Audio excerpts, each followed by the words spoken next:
I was in Australia. It was with Dick Clark, and it was a beauty contest. A great idea.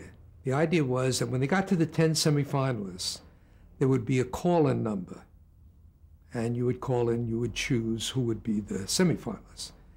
And we would glide from Australia to the States, and the show was like at 3 o'clock in the afternoon, I think. And we were at the Sports Center, which was an arena, and we had blackened out all the windows with plastic and so on, a big show. And we had rigged it like a rock and roll show with trusses and moving lights and what have you. And about an hour before the show, the lights in the arena went out, right? Some crane had gone through a major transmission line in Sydney, and the show went down. And I remember the camera people said, well, we were all set. We have emergency power. Yeah. So we have emergency power for the cameras. I said, well, that's pretty interesting because you have no emergency lighting set up because it was you can't back up a show. And I said, what did you do? Well, I said, well, what would you do? I said, well, you don't have anything. We have some work light we'll turn on. And if you want to do the show, you do the show. Well, luckily, it came back about 10 minutes before.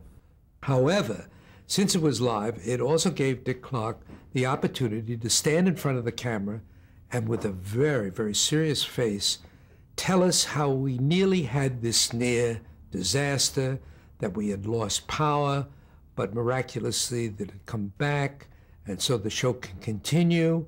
And of course, people will understand if the show doesn't go as smoothly as we thought because we had this terrible thing that happened to us. Well, of course, first of all, we had gone through the dress rehearsal. It was finished. It was done.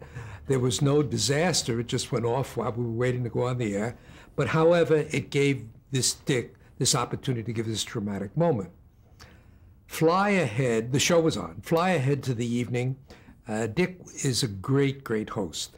So he gives this wonderful show party that evening.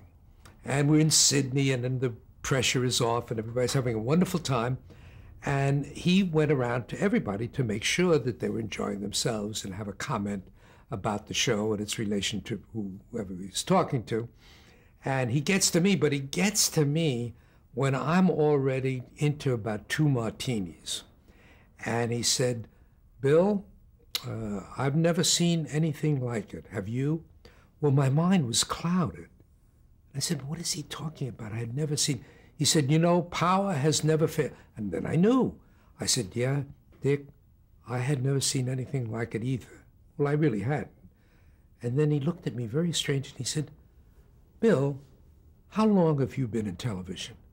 I said, November 1948. He says, oh, I was June 47. Well, anyhow, so the one-upmanship ruined it because I had just read something in the Wall Street Journal about Dick's age, and he was listed about 4 years younger than I, which was impossible if he had been in television at that early age. But Dick is wonderful to work for. He doesn't like audience lighting as such. He doesn't like it full exposure, and in a sense, he's probably right about that. He's a great producer to work for because of his understanding of the medium and understanding of program material. That's his strength. He certainly has lasted longer but than for good reason, for good reason. Any other performer. He's tough. He's tough. He's very, people that have business dealings with him say he's a wonderful, tough businessman, which means he's a good businessman. But doing a show and a production, he's very receptive to ideas. He's very encouragement. You got easy producer to work for.